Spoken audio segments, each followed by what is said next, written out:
এসব কিচ্ছু নয়, সুড়সুড়ি সুড়সুড়ি দেওয়া, আর জাগা মতো সুড়সুড়ি লেগে গেলি চুলকে ঘা। কারণ এরা তো কনফার্ম হয়েই গেছে যে ওদের আর আমরা একটাও পাবো না। এখন সব ধর্মীয় ইস্যু নিয়ে, উপনির্বাচন চলছে, ধর্মীয় ইস্যু নিয়ে সব ময়দানে নেমেছে। যাও ধর্মীয় ইস্যু নিয়ে পেট্রোল পাম্পে যেয়ে বলো আমি ধর্ম নিয়ে রাজনীতি করি, আমার তেলটা ভরে দাও, পয়সা দেওয়া যাবে না, দেবে? ট্রেনে উঠে বলো আমি ধর্ম নিয়ে রাজনীতি করি, আমার টিকিট লাগে না। প্লেনে চড়ে বলো আমি ধর্ম নিয়ে রাজনীতি করি, টিকিট নেই, বোর্ডিং পাস দাও, কলার ধরবে, পড়াক করে শর্ট মারবে, রাস্তায় ফেলে দেবে। ভাই যে আমার কথা বুঝতে পারছেন তো নাকি? রাগ করলে হবে না, দুঃখ নিলে হবে না। আপনাদের সামনে এসে দাঁড়ায় যে যে দলের মানুষ, সেই নেতার পিছনে যে দাঁড়িয়ে যায়, যখন বলে জিন্দাবাদ, এত জোরে জিন্দাবাদ জিন্দাবাদ বলে গলার শিরা পর্যন্ত দেখা যায়, গলার শিরা পর্যন্ত দেখা যায়। কি দাদা খুশি হবে, নেতা খুশি হবে, লিডার খুশি হবে। সত্যি তাই, দুনিয়ার নেতার নামে জয়ধ্বনি দিন, নেতা খুশি হবে। বাড়িটাকে সুন্দর বলুন, রাজমিস্ত্রি খুশি হবে। রান্না সুন্দর বলুন, বাবুর্চি খুশি হবে। বাগান সুন্দর বলুন, মালি খুশি হবে। আপনার নিজের পরিবারকে সুন্দর বলুন, স্ত্রী খুশি হবে। নিজের গাড়ি সুন্দর বলুন, মনটা খুশি হবে। কিন্তু মুস্তাফাকে যখন সুন্দর বলবে, মুস্তাফার নামে যখন দরুদ তুলবে, তখন মুস্তাফা শুধু নয়, রাসূলের গুণগান করে আল্লাহ রাসূলের উপর দরুদ পড়লে, তার জয়ধ্বনি দিলে আমার আল্লাহ খুশি হবে। জোরে বলুন সুবহানাল্লাহ। কারণ আমার রাসূল কেবলমাত্র পশ্চিমবঙ্গের কোন লিডারের মতো লিডার ছিলেন না, ভারতের বঙ্গালী সাম্রাজ্যের কোন শাহেনশাহ বা বাদশার মতো ছিলেন না, ইংল্যান্ডের টনি ব্লেয়ারের মতো ছিলেন না, আমেরিকার ডোনাল্ড ট্রাম্পের মতো ছিলেন না। আমার রাসূল ছিলেন নেতাদের নেতা, শাহেনশাহদের শাহেনশাহ, বাদশাদের বাদশাহ। perhaps the greatest leader of all time was Muhammad।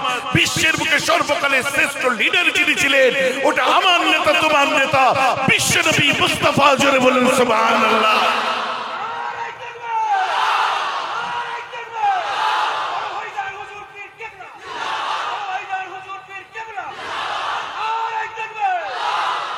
অতএব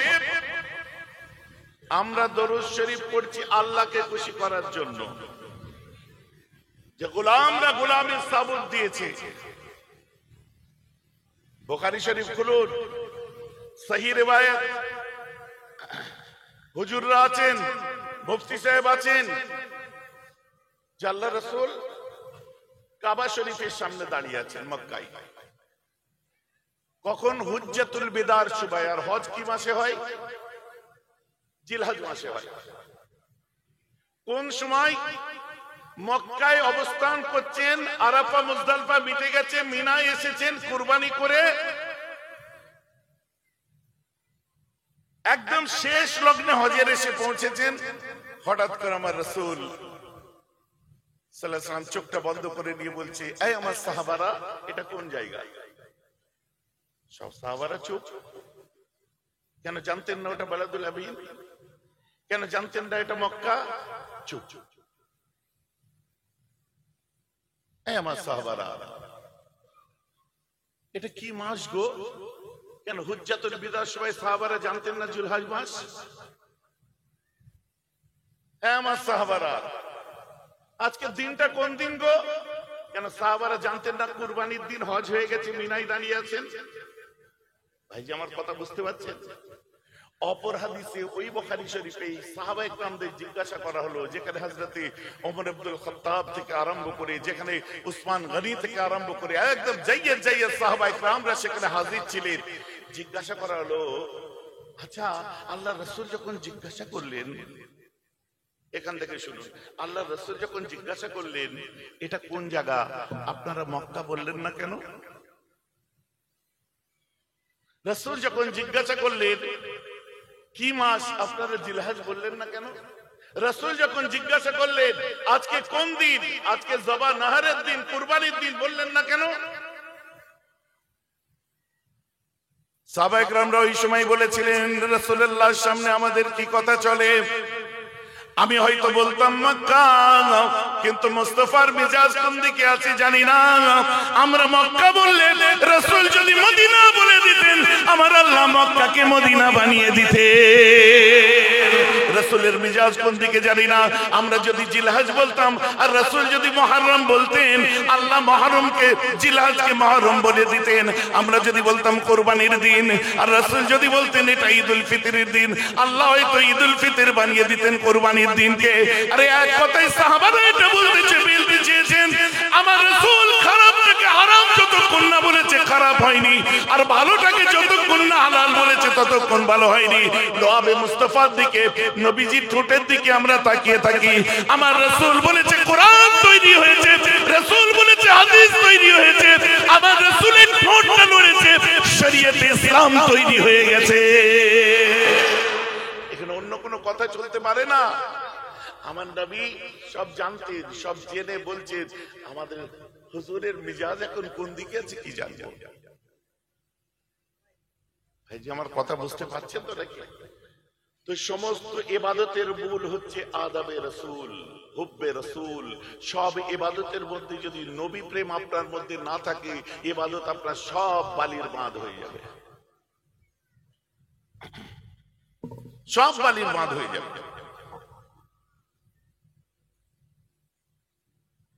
এমন কোন লফজ মুখ দিয়ে উচ্চারণ করা যাবে না যে কথার মধ্যে গুস্তাখি, বেয়াদবির নুক্তা পরিমাণ, চুল পরিমাণ, মাছির মাথা পরিমাণ, ছুঁচের মাথা পরিমাণ যেন কোনো বেয়াদবি না থাকে। যার জন্য সাহাবায়ে কেরামরা রাসূলুল্লাহ চলে আসতে চুপ করে থাকতেন, কথা বলতেন না। আদব কোথায় কি হয়ে যাবে, কোথায় ফুল স্টপ হয়ে যাবে, কোথায় বেয়াদবি হয়ে যাবে। দুনিয়ার নেতার সামনে বেশি কথা বলে ফেললে কত ধমক খেতে হয়, কিন্তু আল্লাহ কোরআন নাযিল করে দিয়েছেন।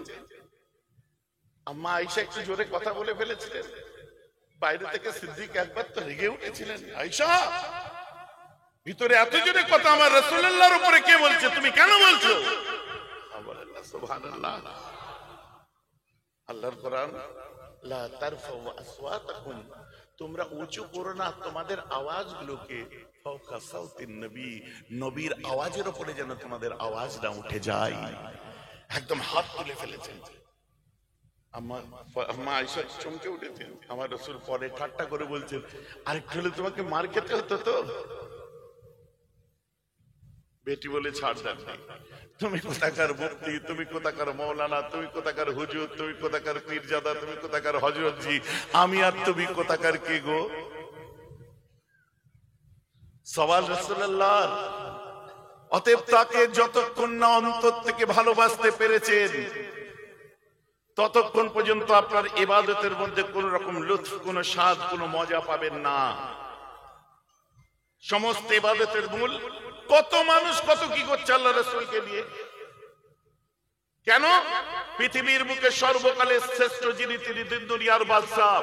অন্য কাউকে নিয়ে যদি ট্রোল করে, অন্য কাউকে নিয়ে যদি কটূক্তি করে, মানুষ চিনেই না, রিঅ্যাক্ট করবে না। তার জন্য যত ট্রোলিং দেখুন আমার নবীকে নিয়ে আর নবীর উম্মতদেরকে নিয়ে,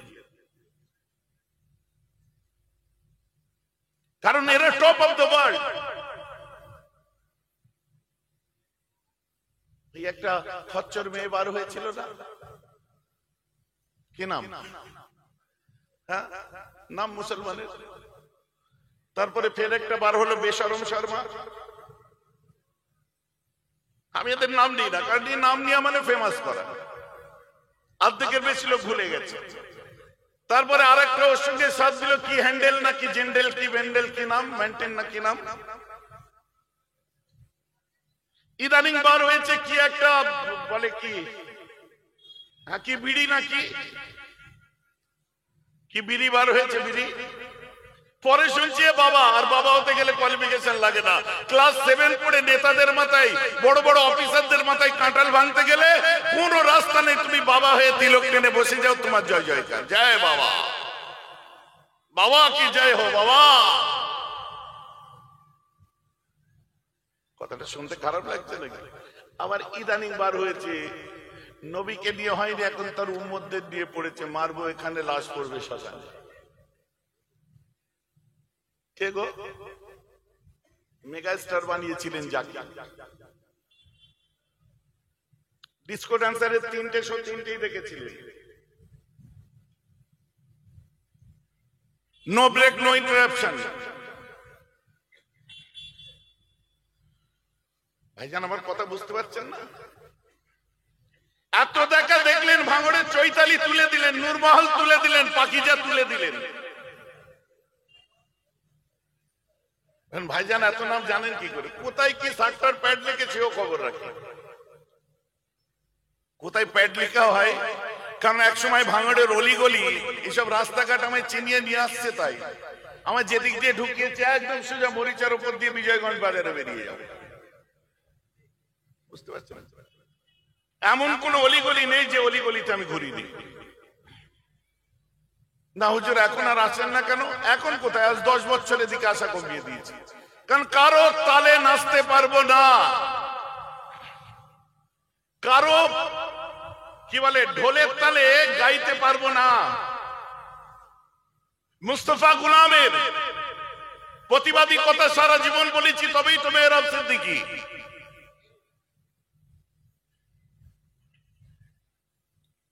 এলাম না,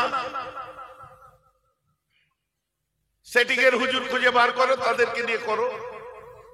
চলেও ছিল, বেশি দিন টিকলো না, মশলা নেই। হ্যাঁ, আমার কথা কাউকে খারাপ লাগছে নাকি? চুপ রহো তো কলেজা জ্বলতা হ্যায়, কুছ কহো তো ফির রুসওয়া হ্যায়। চুপ করে থাকলে কলিজার ভিতরে জ্বালা করে, আর কিছু বললি নিজেদের মধ্যে মন টানাটানি, মুখ ভারাভারি হয়ে যায়। রাগ করবেন না আমার কথায়। না না, অ্যাকসেপ্ট করতে পারবো না আমি। এমএলএ সুনাম করব, আর ওমর ফারুক নাতিক বিল হক কা সওয়া ওযীর নবী আল মুস্তাফা সানি আল খুলাফা হযরত ওমর ইবনে আল খাত্তাব রাদিয়াল্লাহু তাআলা আনহু। এমএলএ সুনাম করতে গিয়ে আমি ওমর ফারুকের উপমা দেব না। ওসব মশলা আমার কাছে চলে না। ताज बिकता, तख्त बिकता, गली गली में इज्जत बिकता, मंदिरों में पंडित बिकता, और किसी जगह जाके देखो हुजूर भी बिकता। ताज बिकता, तख्त बिकता, गली गली में इज्जत बिकता, मंदिरों में पंडित बिकता, किसी किसी जगह देखो हुजूर भी बिकता। ऐ खुदा, अगर आप भी पर्दे में ना होता, नाउजुबिल्लाह, अगर आप भी पर्दे में ना होता तो इस कमबख्त बंधु ने और हुजूर ने आपको भी बेचने का कोशिश करता।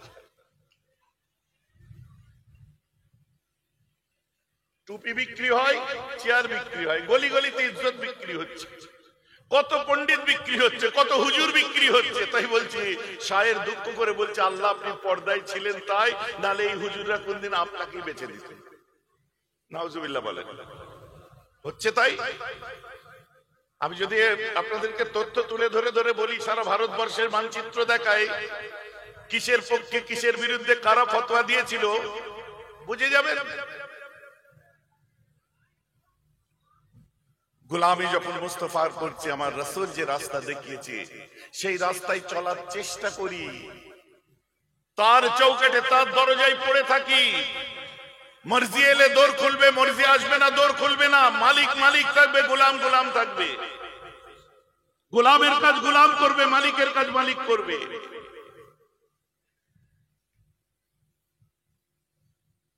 যাকে না পেলে আল্লাহকে চিনতাম না, যাকে না পেলে রাসূলকে চিনতাম না। আজ আমার রাসূল এসেছিলেন বলে নামাজ জানতে পেরেছি, আমার রাসূল এসেছিলেন বলে 5 ওয়াক্ত রোজা জানতে, প্রায় 1 মাস রোজা জানতে পেরেছি। রাসূল এসেছিলেন বলে ধনীদের যাকাত দিতে হবে জানতে পেরেছি। রাসূল এসেছিলেন বলে ধনীদের হজ করতে হবে জানতে পেরেছি। রাসূল এসেছিলেন বলে আল্লাহ ছাড়া কোনো মাবুদ নেই, আর মুহাম্মদুর রাসূল হচ্ছে তার রাসূল, প্রেরিত রাসূল। আমার রাসূল এসে বলেছিলেন তাই জানতে পেরেছিলাম। আর যদি না মানতাম, কথাটা আবু জেহেল হয়ে যেতাম। কথাটা বুঝতে পারছেন কি পারছেন? কালী বোধহয় কথা হচ্ছে। জাবালে আবু কুবাইসের উপরে রাসূল পাক সাল্লাল্লাহু আলাইহি ওয়াসাল্লাম দাঁড়িয়ে বললেন, তোমাদের কাছে আমি একটা কথা বলতে চলেছি, তোমরা কি মানবে? আগে কথা দাও।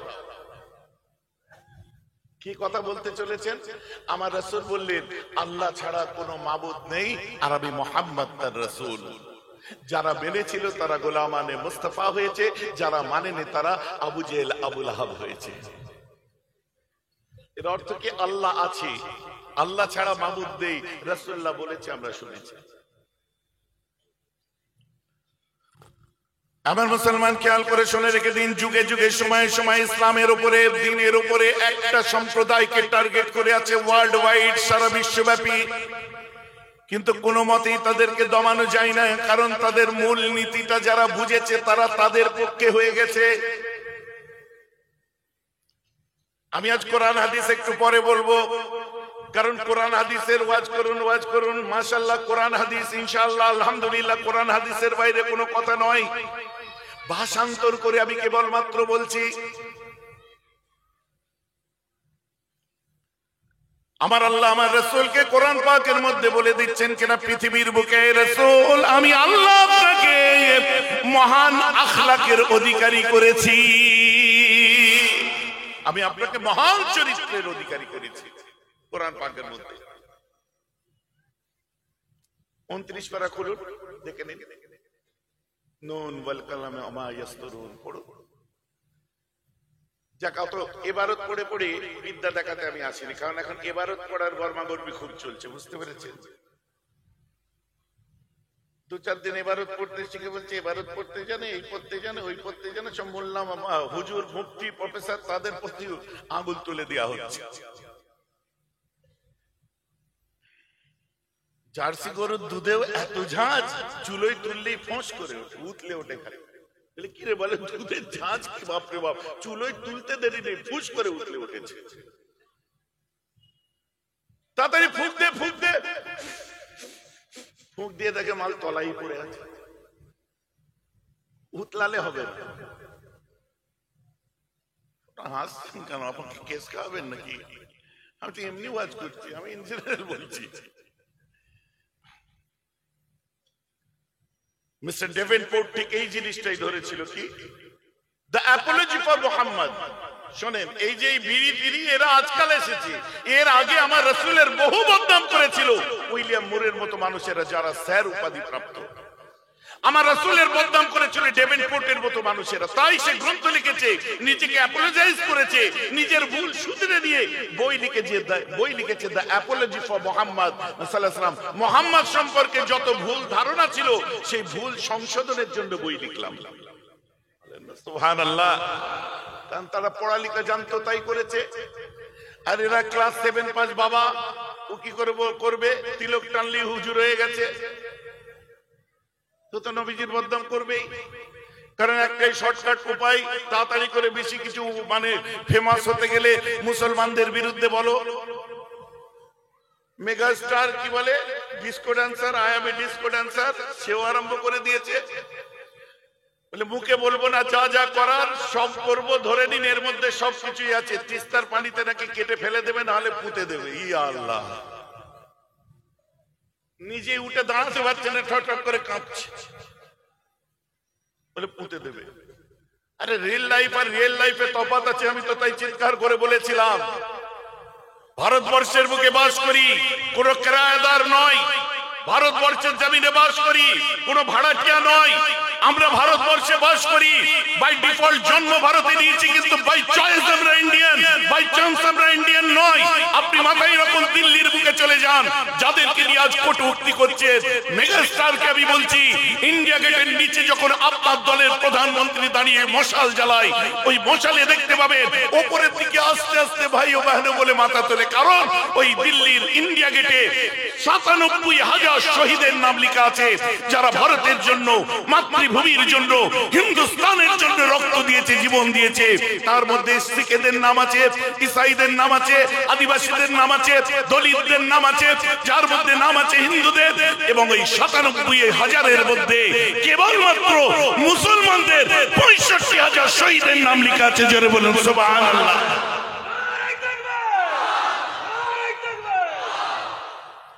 আজকে হঠাৎ করে উড়ে এসে জুড়ে বসে দেশপ্রেম দেখাতে লজ্জা করে না? আর আমি আমার বাংলার মুসলমান, হিন্দু সমস্ত সম্প্রদায়কে বলি,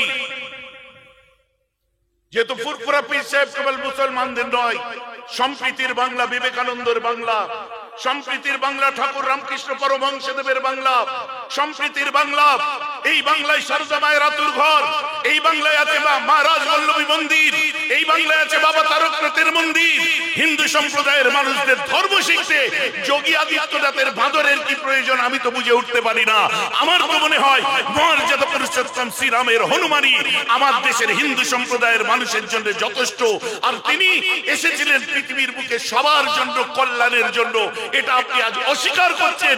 একটা জাতিকে আপনি অস্বীকার করে, একটা জাতিকে ছোট করে, তেমন নাকি আমাদেরও ধর্ম শিখার জন্য জামিয়া সালাফিয়ার দরকার নেই, আমাদেরও ধর্ম শিখার জন্য কোন আপনার নাম ভাঙানো ধর্মিকের দরকার নেই, লাদেনের দরকার নেই, দাউদ ইব্রাহিমের দরকার নেই, আপনার মাসুদ আজহারের দরকার নেই, ওইসব উলফল জিনিস এদের দরকার নেই।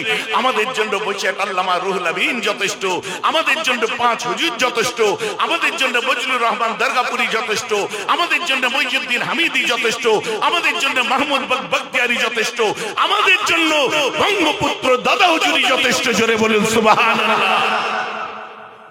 ভাইজি আমার কথা আপনারা বুঝতে পারছেন তো? লাল সালুর ঐতিহ্যের আমার হিন্দু মুসলমানের বাংলা, যে বাংলার আমার হিন্দু সম্প্রদায়ের ভাইরা নারায়ণের ভক্ত, লাল সালুর বাংলা বলা হয়ে থাকে। সেখানে ধর্ম শিখতে অন্য রাজ্য থেকে রাজনীতিবিদ এনে আমাদের ধর্মীয় চেতনা জাগাতে হবে। তাহলে বিবেকানন্দের শ্রম কোথায় গেল? গৌরাঙ্গ মহাপ্রভুর শ্রম কোথায় গেল? তাহলে কোথায় গেল? আমাদের যদি জামিয়া সালাফিয়া থেকে এসে নতুন করে ধর্ম শিখতে হয়, তাহলে এতদিন মুজাদ্দেদ জামানের খেদমত কোথায় গেল? এতদিন ধরে আমাদের কি বলে আল্লামা হুজুরের খেদমত, দাদুজানের খেদমত, মেজে হুজুর কেবলার কোথায় গেল? 5 হুজুরের খেদমত কোথায় গেল? আমার বক্তব্য বুঝতে পারছেন তো? এটা ওয়াকিয়া শোনাই, ছোট্ট ওয়াকিয়া। আমার রাসূল দিন দুনিয়ার শাহিনশাহ আকায়ে নামদার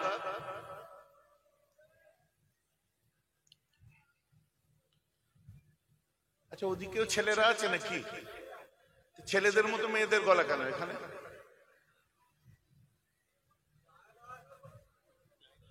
ছেলেরা এদিকে চলে এসো, জায়গা হয় না, মেয়েদের ওখানে বসো না, ঘুম মারবে।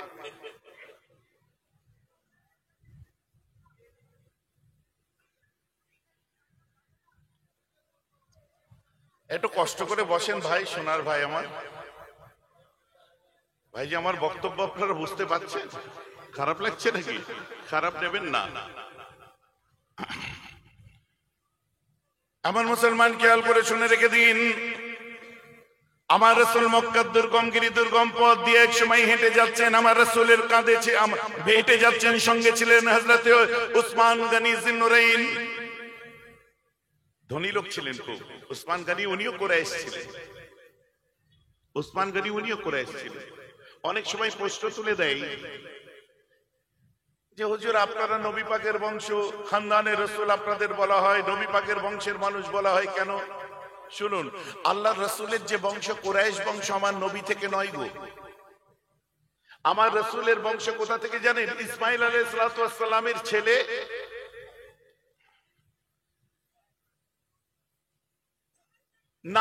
নাবেদের ছেলে বাদ ইবনে আদনান, তার 9 পুরুষে জন্মগ্রহণ করেছিলেন গালিব ইবনে ফিহর। এই গালিব ইবনে ফিহরের একটা দেশে মানে মাথায় ঢুকলো যে আমি আত্মহত্যা করব।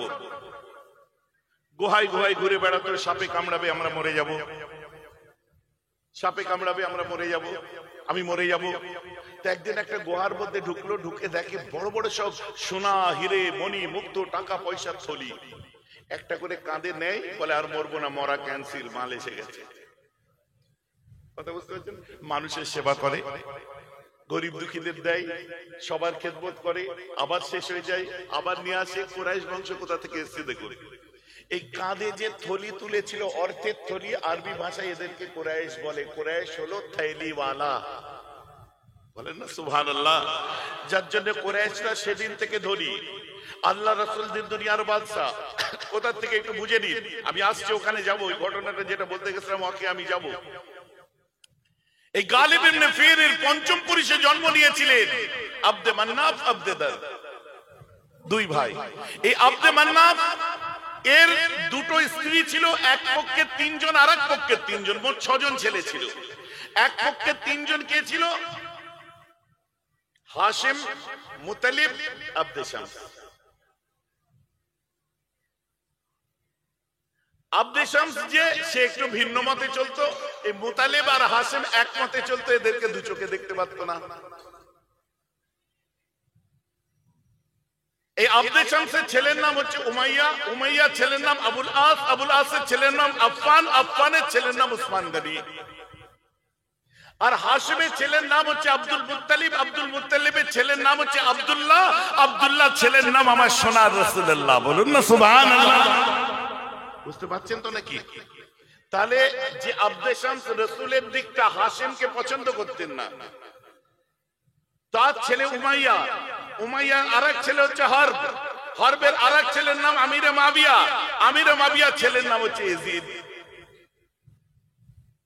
তো উমাইয়া ইসলামে উমাইয়া আব্বাসী পিরিয়ড আছে, ওদি অত গভীরে আমি যাব না, বোঝাবার জন্য বলছি। তো উসমান গনি জন্ম নিয়েছিলেন কুরাইশ বংশে, একই বংশ, ধনী বংশ, সম্ভ্রান্ত পরিবার, কিন্তু রাসূলের দাদুদের সঙ্গে উমাইয়াদের ঠিক মিলতো না। হাশিমের ছেলে মারা যাওয়ার পরে কোন উত্তরাধিকার কাকে দেবে খুঁজে পাচ্ছে না। হঠাৎ খবর এলো, 10 বছর 12 বছর পরে খবর এলো মদিনায় ওনার একটা বিয়ে ছিল, সেখানে একটা সন্তান আছে। আমার দিকে দেখুন, খুব গুরুত্বপূর্ণ কথা, একটু বেখেয়াল হলে বেকার হয়ে যাবে। ইসলামের ইতিহাস জানুন, খালি জজবাতি ওয়াজ শুনবেন না। মাশাআল্লাহ জ্ঞানী গুণী শিক্ষিত ছেলেরা বসেছেন, মা বোনেরাও এসেছেন। তো খবর পেল যে হাশিমের এক স্ত্রী মদিনায় ইয়াসরাবে আছে, সেখানকার একটা সন্তান আছে। সেই সন্তানটার কাছে কে গেল? হাশিম মারা গেছে, বাকি রইল মুতালিব। হাশিম আর মুতালিব এক মতে চলতো, দু ভাই। আর এক মতে আব্দে শামস চলতো, এদের বিরোধিতা করতো। এই মুতালিব ভাবির কাছে যে বলল, ভাবি যান আপনার একটা সন্তান আছে, ওটা আমার ভাইয়ের সন্তান, খবর পেলাম, এটা কি ঠিক? বলছে আপনার ভাইয়ের নাম কি? আমার ভাইয়ের নাম হাশিম। চোখ ভরা পানি। বলছে হ্যাঁ আমার একটা ছেলে আছে। ভাবি যান ছেলেটাকে তো দিতে হবে। না, আমার স্বামীর শেষ নিশানি আমি দিতে পারবো না, আমার ছেলে আমার সম্বল, একে আমি দিতে পারবো না, কোনো মতেই আমার ছেলেকে আমার কাছ থেকে ছিনিয়ে নিও না। খুব কাঁদলেন। তখন আপনার কি বলে মুতালিব বুঝালেন যে আপনি চিন্তা করে দেখুন, একটা সম্ভ্রান্ত পরিবার, আরবদের সাথে, আরবের প্রতিবেশী যেসব রাষ্ট্রগুলো আছে তাদের শুল্কবিহীন ব্যবসা আজও পর্যন্ত যে চলে, এটা চালু করেছিলেন রাসূলের দাদর আব্বা হাশিম। অতএব তিনি একজন বড় ব্যবসায়ী ছিলেন, তিনি একজন বড় মানে কি বলবো প্রশাসক ছিলেন, তিনি একজন গভর্নর লেভেলের মানুষ, তার কত সম্পত্তি। এমনকি এই সন্তানটা যে কাবায় যাবে, মক্কায় নিয়ে যাব, কাবার মুতুল্লি এই হবে, কারণ এর আব্বা কাবার মুতুল্লি ছিলেন। এটা বুঝতে হবে। আপনার সন্তান হতে পারে, কিন্তু একে তো সিংহাসনে বসাবো আমরা। বুঝতে পারছেন? নিয়ে চলে এলো। নাম কি? নাম হচ্ছে, সন্তানটার নাম হচ্ছে শাইবা। শাইবা কথার অর্থ শুভ্র, খুব ফর্সা, খুব সুন্দর দেখতে। এগুলো টান দিয়ে বললে 1 ঘন্টা লাগবে। শুভ্র, ফর্সা, খুব সুন্দর দেখতে। মক্কায় যখন নিয়ে আসলো, সবাই বলছে এত সুন্দর বাচ্চা কার রে, এত সুন্দর ছেলে কার, এত সুন্দর ছেলে। রাসূলের দাদুর কথা বলছে। তখন সবাই মিলে বলল শাইবা নাম। সবাই মিলে বলল এটা হচ্ছে মুতালিবের গোলাম। চাচার নাম মুতালিব, হাশিমের ভাই। গোলামকে আরবিতে কি বলে? আব্দ। আর মুতালিবের গোলাম আব্দুল মুত্তালিব, সেই থেকে শাইবা হয়ে গেল আব্দুল মুত্তালিব। মানে ওর চাচার নাম ধরে গোলাম বলে ডাকতো। এই আব্দুল মুত্তালিব হলো রাসূলের দাদু, ওনার আসল নাম হলো শাইবা। ভাইজান বুঝা গেছে না যায়নি? আব্দুল মুত্তালিব বড় হতে আরম্ভ করলো। বড় হতে হতে জমজমের কুয়াকে আবার সুন্দর করে সংস্কার করতে আরম্ভ করলেন। জমজমের কুয়া খুঁড়তে গিয়ে একটা সোনার হরিণ পেলেন, আর একটা সোনার তলোয়ার পেলেন, বেশ কিমত জিনিস, যেটা কাবা শরীফের মধ্যে সাজিয়ে রেখে দিয়েছিলেন। কাবার মুতুল্লি তিনি ছিলেন। উনি বলেছিলেন আমার 10টা সন্তান দিও। আল্লাহকে বলেছিলেন, তাকে 10টা সন্তান দিল। এক মায়ের পেটে 2 ভাই, একজন হচ্ছে আবু তালেব আর একজন আব্দুল্লাহ। আবু তালেব হযরতে আলীর আব্বা, আব্দুল্লাহ নবীজির আব্বা। এখানে একটা অনেক বড় ঘটনা আছে, সময় যাবে বলবো না, পরে শুনে নেবেন। সব থেকে ছোট সন্তান যে আব্দুল্লাহ, তানার বিয়ে দিলেন কে? Abdul Muttalib. কোন ফ্যামিলিতে?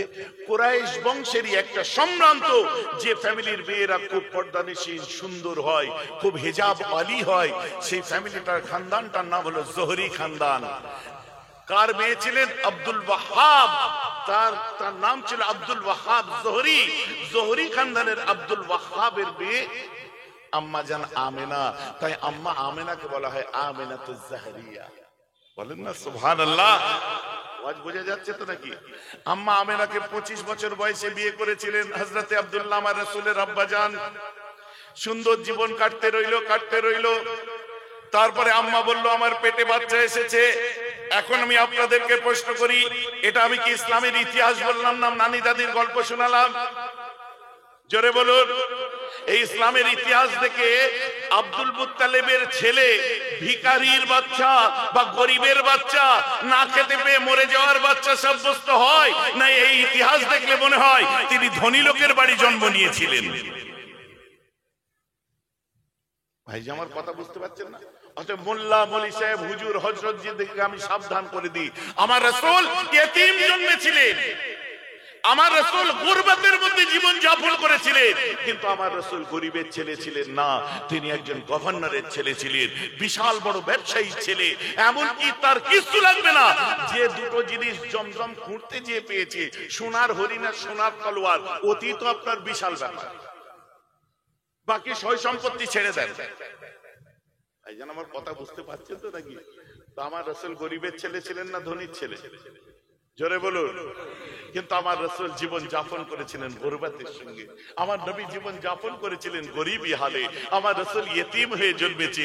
আরে এতিমের মর্ম বুঝতেন, এতিমের কথা বুঝতেন। আমার রাসূল নিজের হাতে ছাগল চড়িয়েছিলেন।